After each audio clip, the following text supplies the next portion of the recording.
All right, I thought I would talk about um I would talk about children, meaning,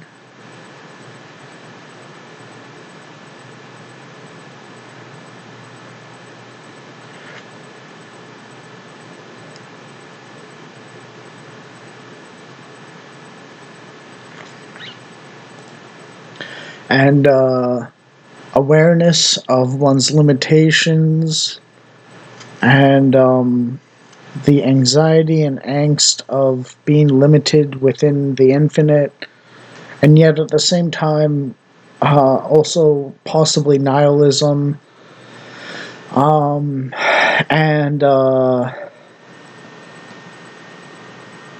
God, in a way that is different than some people in a way, I hope. So, what I said is, I have video game nihilism. Video games provide almost no meaning for me anymore. When you face the fear of death and permanent annihilation, the agony of failure, the thrill of victory, and the taste of blood in your mouth, digital puzzles lose their value or luster. All that's left is having kids and living to see them succeed and have experiences or new experiences themselves. It's a new frontier, a new test of power and skill. You may know how to succeed yourself, but do you know how to transmit the secrets of your success? It's going meta, a dimension higher. And where you failed yourself, the continual process of attacking things from new angles through your children provides a hidden redemption. Right, so that's like that's one of the reasons why having children provides meaning to so many people all the time, because it's literally the continuation of your existence in a certain sense, while also varying it to a certain extent. Half your genes and half someone else's genes, in a new experiment to approach things from a different embodied angle. And the embodiment is the biology, right? So it's enough of you to be worth considering part of yourself, but at the same time it's different because someone else's genes are also in them, and so on. And you pick the person you think will complete you when you, through having your child as the completed version of you, basically, or an attempt at it, or something like that. And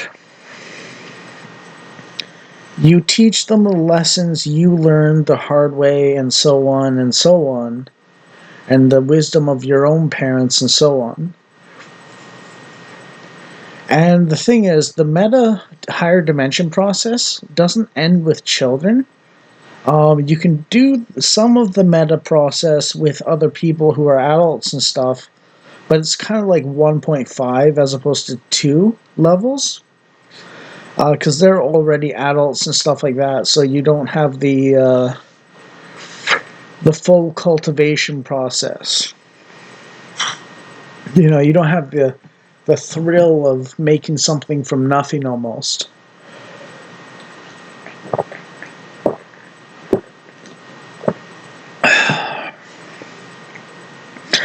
Anyways, the thing is, if you're a grandparent, then you can teach your children how to teach their children. And if you're a great grandparent, which is like the usual top level, then you can teach your children how to teach their children how to teach their children. As the latest link in the chain of being learns how to handle themselves and so on. So it's a continuation, but also through evolution, and the various experiments in mutation of alterations and deviations and so on for new possibilities that are often failures, the mutations themselves, and lead to death or inceldom or something like that, and not having children. Those dead ends are a sadness unto themselves because they're dead ends. That's what disappointing your parents means, basically, when you don't have children. However,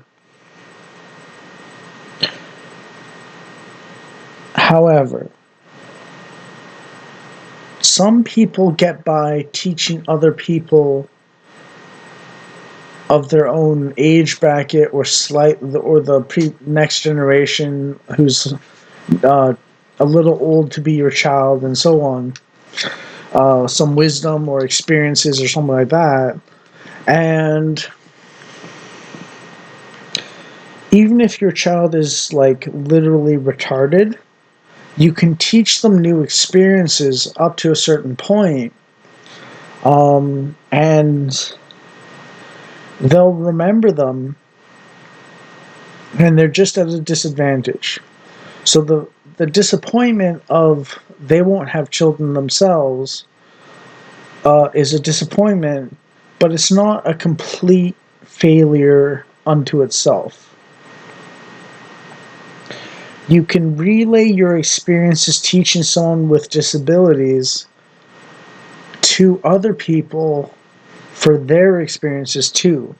And the thing is, even if you don't have the children yourself, if you have a large enough set of brothers and sisters, then you can use your lessons in having a quote-unquote dead-end child to teach the brothers and sisters how to handle their children a little better. Some key lessons in patience and stuff like that and so on. You can turn it around into a helpful process for the continuation and expansion and variety of experiences people will have. So it's like a form of like power and skill and wisdom and experience and novelty and so on and so on. We are limited, but we are expanding over slowly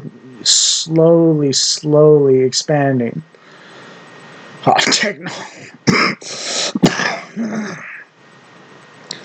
Technology itself is an expansion of the processes we can do and experiences we can have.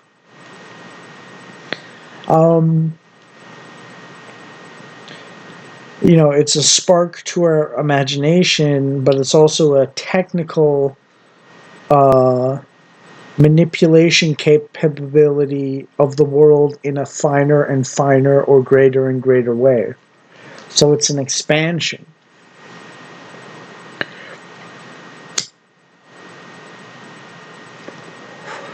The fear of dystopia and tyranny and collapse and anarchy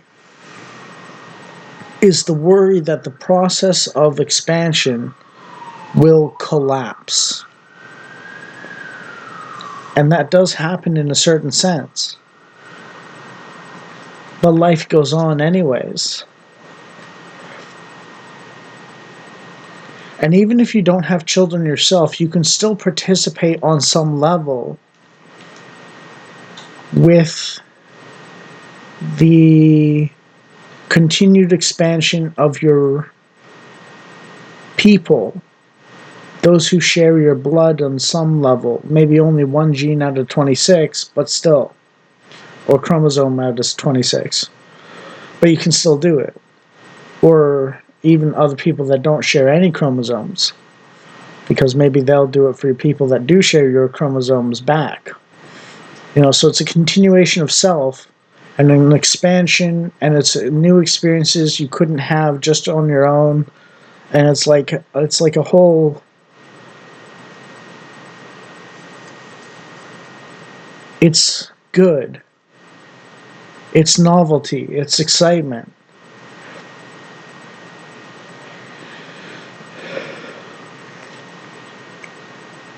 I said earlier I'm more of a team dad or a leader for the sake of others' enjoyment doing their own things. And that is a very meta perspective. I'm an INTP, I'm a 140 IQ, 130 IQ. I pick up things sometimes that other people don't. I have a better intuition on some advanced predictions at times than other people. Um, I'm all about advancing things basically, or mentoring the next generation or something. And what I found is my angst at having a low viewership on my videos is that I'm not reaching people to mentor them, to bring them up to my level, or to get them that far so they can advance on their own or go into a new direction than me. But with some of the solid stuff that I have for them to bring stuff to me to learn from them that is new, and so on.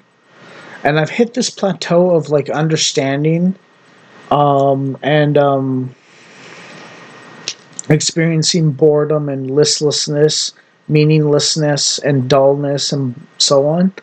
So many times. I've hit it like 5 or 6 or 7 or 8 times in my life. I used to use cough syrup to literally dumb my perceptions down, but also have a euphoria kick chemically,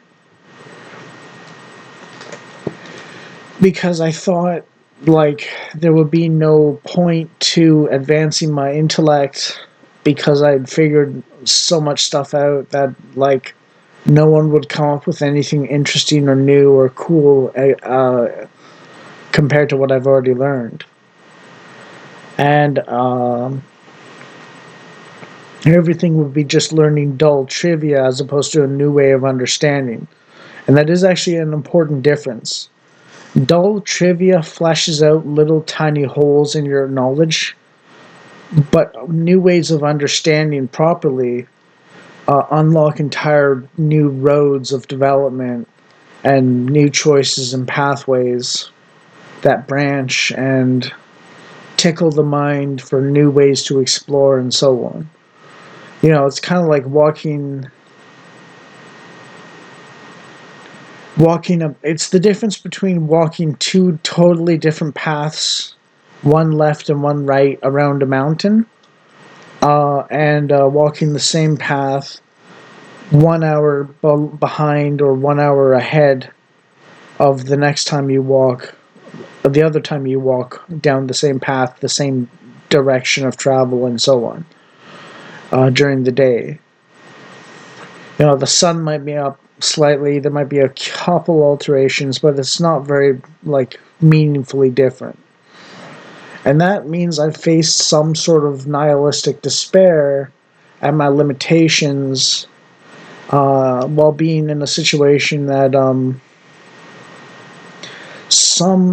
grasping at meaning and purpose and stuff like that, and intellectualizing a deeper way of understanding, but I'm not experiencing meaningful things in the actual like physical day to day life.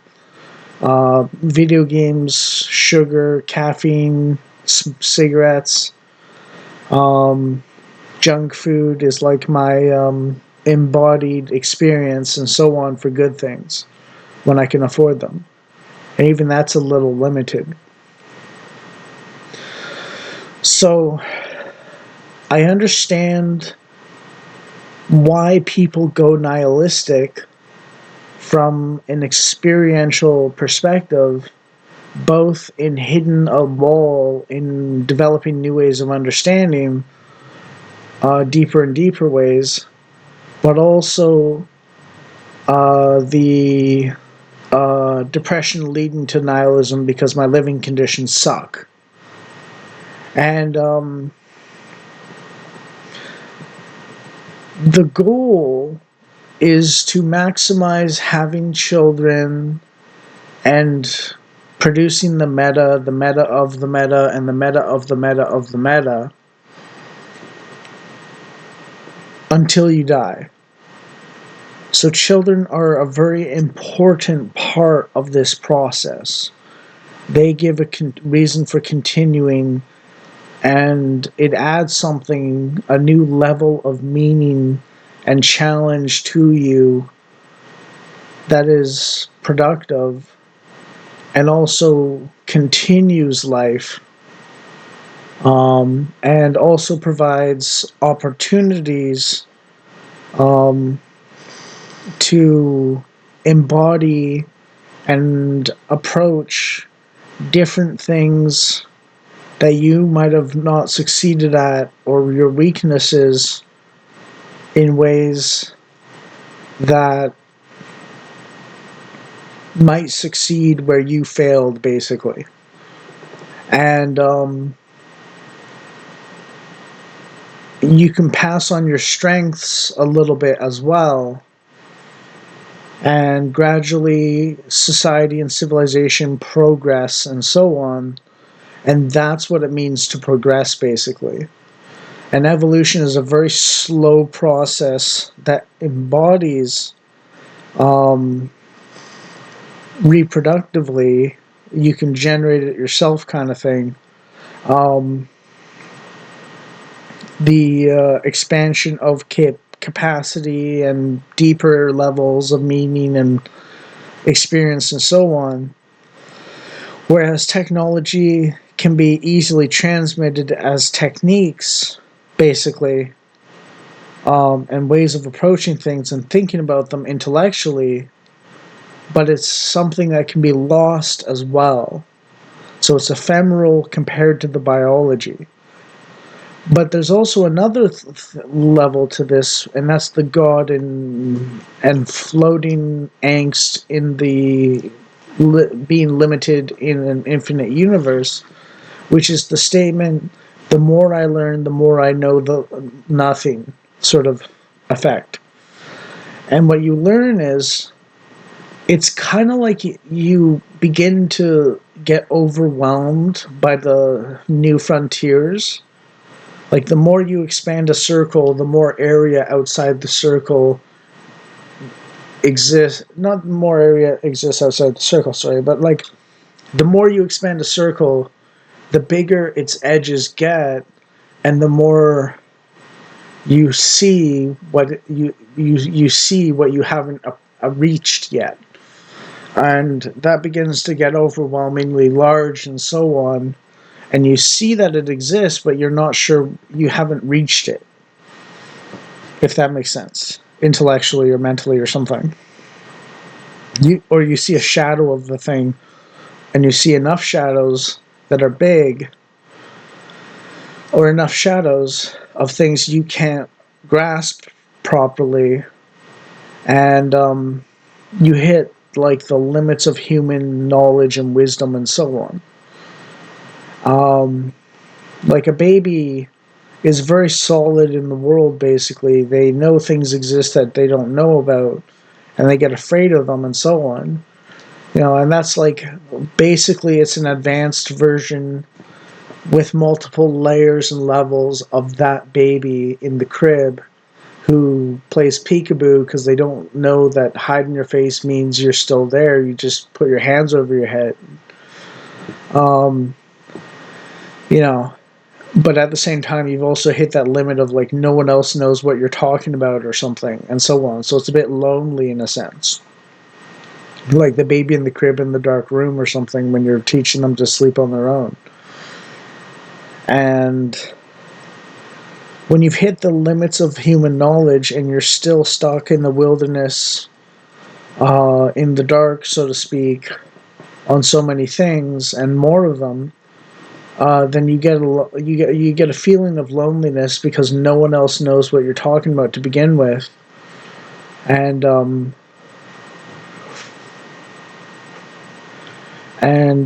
so on. Now, one might say you cannot know the sum of all human knowledge, and that is true. But when you're high IQ and you know a lot about various topics and so on, the amount of time that someone comes up with a new idea that piques your interest becomes very limited. Low amount of discussion over time that piques your interest with new ways of understanding and so on. So it's very lonely at the top, so to speak.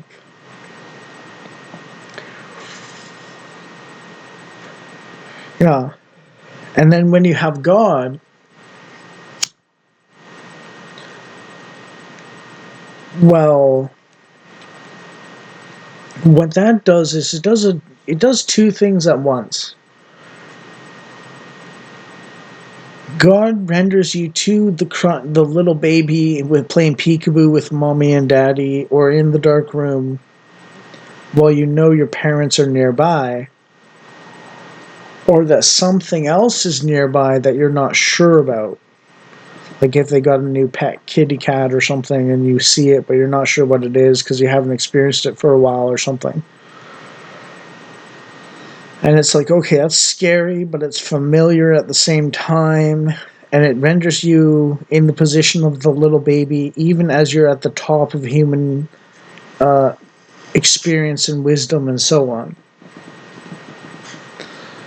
And what that does is that provides a certain statement and anchor that there's even deeper to go, but someone is coaxing you to it and pushing you forwards.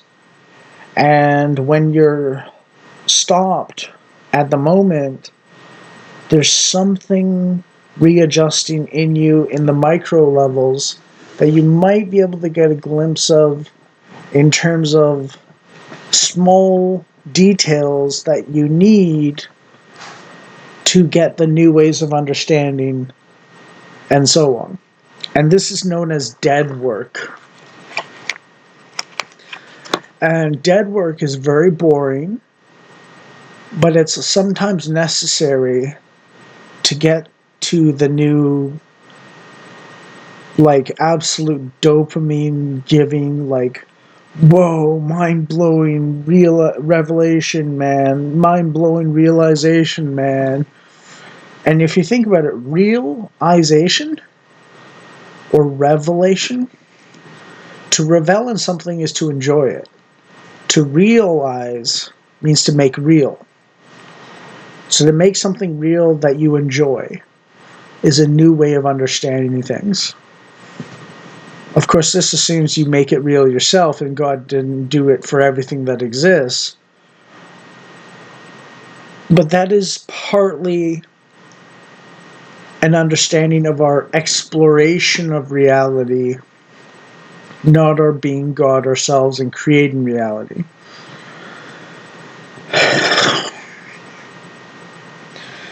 And it's like the materialist says, I can make an apple pie from scratch. And God says, no, you can't. And the materialist says, yes, I can. And then God says, okay, first you need to make the apple.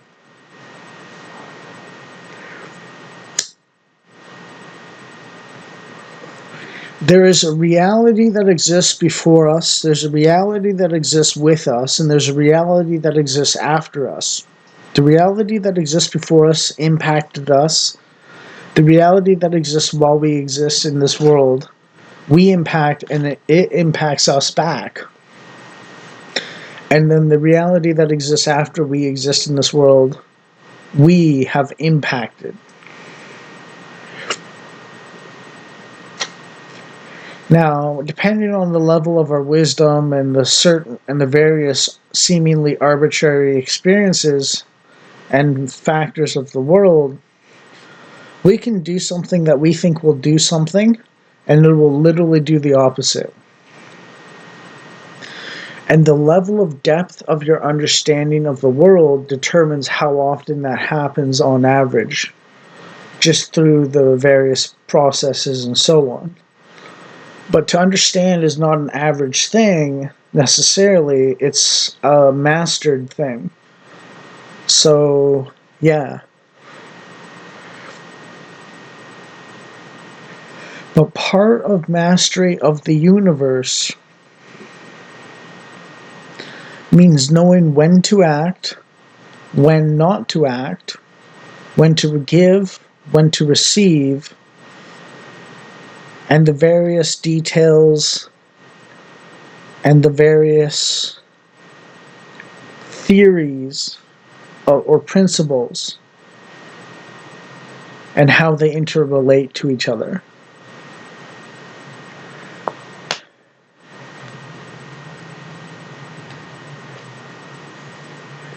And my story or narrative of my experience with this seemingly nihilistic experience of the world and helplessness at the moment is that it's a process by which I am to learn the various ins and outs of someone who doesn't succeed so that I will have a insider's knowledge and understanding for when I am given success to help people who have a lack in one direction or two directions or three directions to get them the insight they need to make those negatives into a positive so they can succeed as well. And I've failed in almost every way possible. It seems like, and like had the deck stacked against me. But my narrative at the moment, because I've had some weird, spooky experiences and stuff like that, and some really interesting prophetic friends who spoke about this kind of thing to me and so on, is that it's an ultimate narrative of success in this life.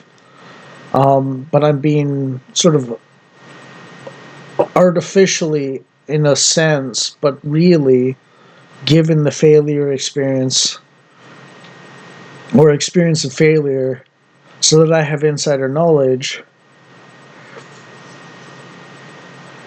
of how to take it in good stride and develop character and to develop new ways of looking at things that I wouldn't have normally looked at if I had been given the easy life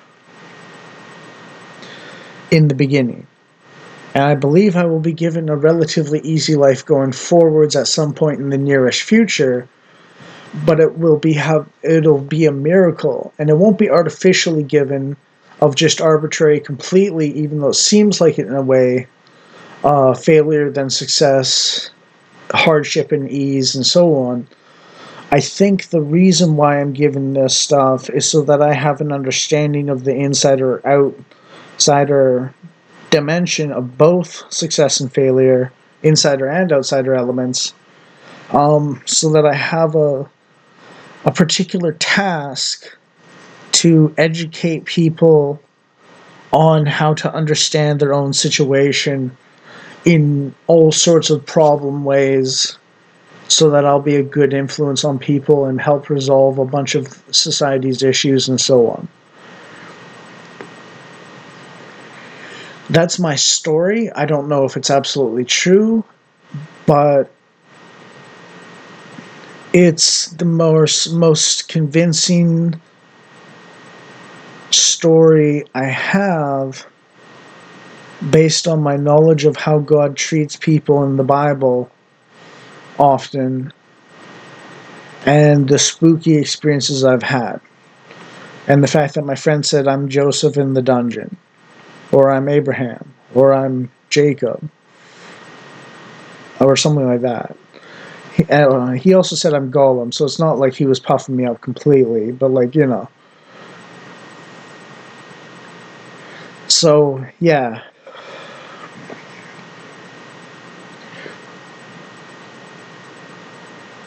He's led me through a wild, wild experience.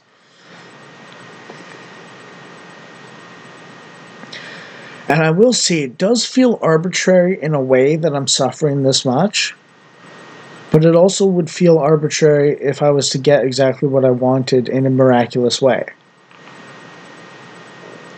And the only way I can make sense of it in a meaningful way, as opposed to sort of a just let go and God will give me everything I want just on a silver platter because he's arbitrarily hurting me and then he's going to help me in ways that I could never dream of, is that I am going to be a leader in a more integrated way for other people. And I'm given the hardship and the guidance and counseling and teaching by God for the sake of other people. And this maps onto my personality, which is I've always wanted to be a bit of a hero to other people on some level. And I'm a bleeding heart while being a very rough man at the same time. And I hate suffering and want to alleviate it and solve it and fix it where it's unnecessary or because of backwards beliefs or something like that.